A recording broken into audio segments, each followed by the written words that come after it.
নমস্কার দর্শক বন্ধুরা, ইমেজ বেঙ্গল হেলথ কেয়ার অনুষ্ঠানে আপনাদের সকলকেই স্বাগত। আমরা যতই অস্বীকার করি না কেন, আমাদের প্রত্যেকের জীবনে যৌন জীবন বা সেক্সের একটা অত্যন্ত গুরুত্বপূর্ণ ভূমিকা রয়েছে এবং আছে বলেই আমরা কিন্তু এই জায়গাটা কিছুতেই বাদ দিতে পারি না। কিন্তু সমস্যাটা হচ্ছে যে জায়গায় যে আমরা এটা নিয়ে খোলাখুলি কারোর সাথে কথা বলতে পারি না, আলোচনা করতে পারি না। অনেক সময় আমরা লুকিয়ে যাই, আর লুকিয়ে যাই বলেই পরবর্তী জীবনে দেখা যায় বা পরবর্তীকালে দেখা যায় যে আমাদের সেই সমস্যাটা গুরুতর রূপে দেখা দেয়। তো আজকে আমরা আপনাদের সঙ্গে যে বিষয়টা নিয়ে কথা বলবো বলে এসেছি সেটি একটি অত্যন্ত গুরুত্বপূর্ণ বিষয়, যে মহিলাদের যৌন সমস্যা।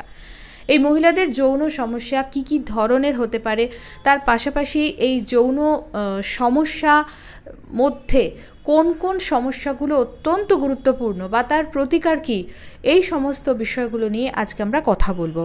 এবং এই জন্য আমরা আমাদের মধ্যে পেয়েছি সিনিয়র গাইনোকোলজিস্ট এবং sex medicine expert doctor Sujoy দাশগুপ্তকে।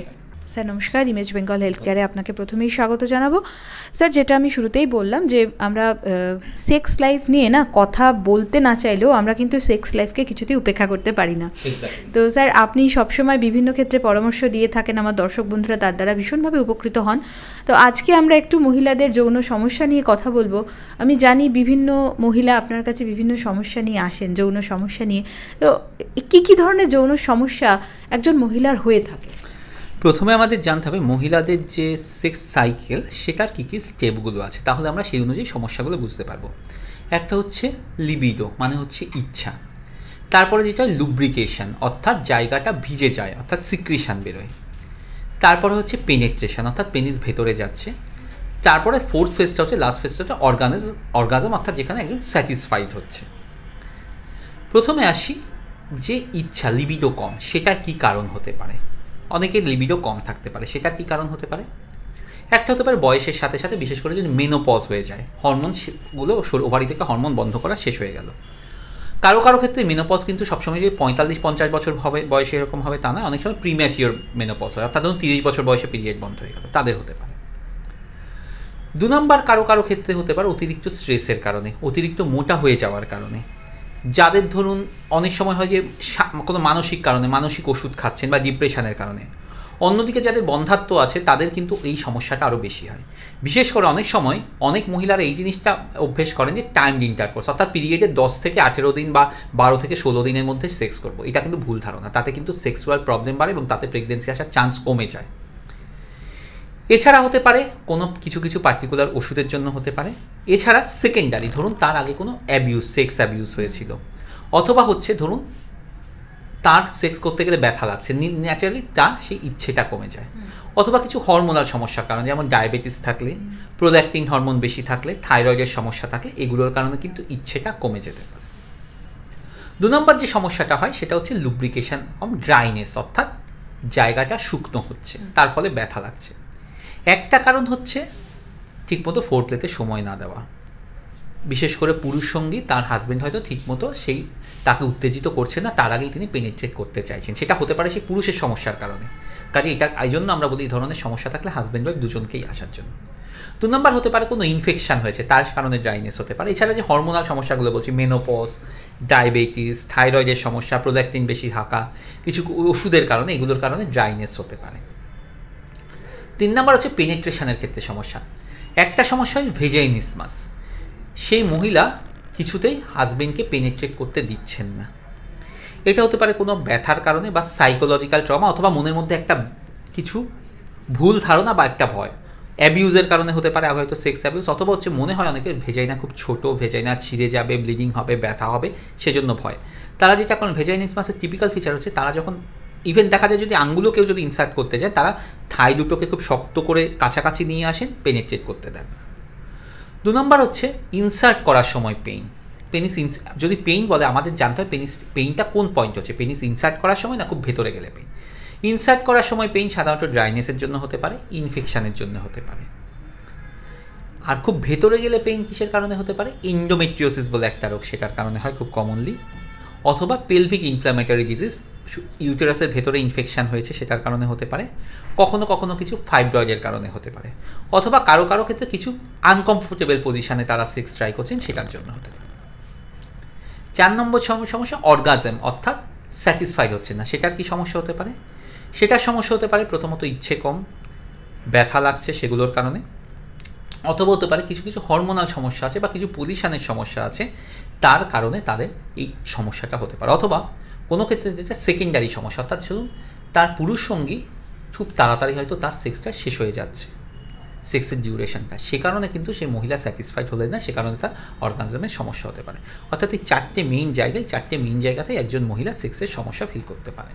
আচ্ছা স্যার, তাহলে এই যে সমস্যাগুলোর কথা আপনি অনেকগুলো পরপর বললেন, এগুলো থেকে প্রতিকার কী বা বেরিয়ে আসার উপায় কী? প্রথম উপায় হচ্ছে কী কারণে সমস্যা হচ্ছে সেটা দেখা, ডাক্তারের সাথে খোলামেলা কথাবার্তা বলা, দুজনকেই আসা। অনেক সময় সমস্যাটা হচ্ছে কোনো শারীরিক সমস্যা নয়, সমস্যাটা কোনো মানসিক সমস্যা, স্ট্রেস, সেগুলো বের করা, সেগুলো থেকে আগে বেরিয়ে আসা। 2 নম্বর এই যে কিছু ভুল ধারণা যে ভেজাইনাতে ব্যথা লাগবে, আঘাত লাগবে, কোনো মহিলার ধারণা হচ্ছে যে তার হয়তো সেক্সটা হয়তো 1 ঘন্টা ধরে চলবে, 8 ঘন্টা ধরে চলবে, এই ধরনের জিনিসগুলো থেকে বেরিয়ে আসা। কারো একটা ভুল ধারণা থাকে তার হয়তো ভেজাইনার শেপটা অ্যাবনর্মাল, কোনো মহিলার আবার ধারণা থাকে তার যে হাজবেন্ড বা পুরুষ সঙ্গী তার হয়তো পেনিসের সাইজ ছোট, যেগুলো একদম ভুল ধারণা, এইগুলো থেকে বেরিয়ে আসা। 3 নম্বর কী সমস্যা হচ্ছে সেটা দেখা এবং আন্ডারলাইন কোনো ডিসঅর্ডার, হরমোনাল ডিসঅর্ডার থাকলে সেটা ঠিক করা, ডায়াবেটিস থাকলে কন্ট্রোল করা, থাইরয়েডের সমস্যা থাকলে সেটা কন্ট্রোল করা, মানসিক রোগ থাকলে সেটা কন্ট্রোল করা। এরপর হচ্ছে যে ধরুন কোনো ওষুধ খাচ্ছেন, সেটা সেই ডাক্তারের সাথে কথাবার্তা বলে সেটা চেঞ্জ করা। মেনোপজ থাকলে তার হরমোন থেরাপি নেওয়া, সেই হরমোন থেরাপি মুখেও নেওয়া যেতে পারে, কিছু ভেজাইনাল হরমোন থেরাপিও হতে পারে। এবার স্পেসিফিক সমস্যা, ইচ্ছের ক্ষেত্রে একটা জিনিস খুব কাজ করে, সেটা হচ্ছে সেন্সেট ফোকাস বলে একটা ট্রিটমেন্ট, সেটা আমরা বলে দিই কীভাবে নিতে হবে। লুব্রিকেশনের সমস্যা হলে লুব্রিকেন্ট নেওয়া যেতে পারে, কিন্তু মনে রাখতে হবে যদি আপনি প্রেগনেন্সি ট্রাই করেন তাহলে অর্ডিনারি লুব্রিকেন্ট ইউজ না করার জন্য, কারণ বেশিরভাগ লুব্রিকেন্ট স্পামকে ড্যামেজ করে দেয়। কিছু মেডিকেটেড লুব্রিকেন্ট আছে, সেগুলো ইউজ করা যেতে পারে। 3 নম্বর যদি ভেজাইনিসমাস হয়, ওই যে বললাম টাইট করে ফেলছেন, ইনসার্ট করতে দিচ্ছেন না, আমরা বলি সিরিয়াল ডাইলেটেশন, একটা করে আঙ্গুল ডাইলেট করা সিরিয়ালি, বা কিছু ভেজাইনাল ডাইলেটার সেগুলো ইউজ করা যায়, সেক্ষেত্রে লুব্রিকেন্ট ইউজ করা যায়। কোনো ক্ষেত্রে কিছু অপারেশন করা যায়, ফেন্টনস থেরাপি, বোটুলিনাম টক্সিন বলে কিছু ট্রিটমেন্ট আছে, পিআরপি আছে, প্লেটলেট রিচ প্লাজমা, আপনার হাত থেকে ব্লাড নিয়ে সেটা বিশেষভাবে প্রসেস করে সেটা প্লেটলেটটাকে ভেজাইনাতে ইনজেক্ট করে দেওয়া যায়। যদি পেইন হয়, কী কারণে পেইন হচ্ছে, ইনফেকশান না ড্রাইনেস, সেটাকে ট্রিটমেন্ট করা। খুব ভেতরে গেলে পেইন হচ্ছে, তাহলে যে এন্ডোমেট্রিওসিস থাকলে সেটা হরমোন থেরাপি দেওয়া বা অপারেশন করা। মেইনলি হচ্ছে কী ট্রিটমেন্ট হচ্ছে, কী সমস্যা হচ্ছে, সেটার উপর নির্ভর করছে তার সলিউশনটা।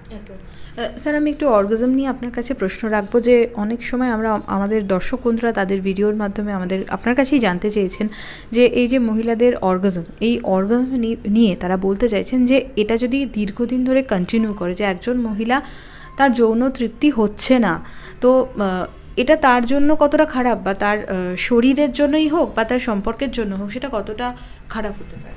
দেখুন, সেটা খারাপ বলতে তার মানসিক তৃপ্তি হচ্ছে না, শারীরিক তৃপ্তি হচ্ছে না, ফলে একটা অবসাদ তৈরি হতে পারে, স্বামী স্ত্রীর মধ্যে একটা দূরত্ব তৈরি হতে পারে, এবং সেটা কিন্তু দুজনের কিন্তু পার্সোনাল এবং সোশ্যাল লাইফকে ভীষণভাবে এফেক্ট করতে পারে।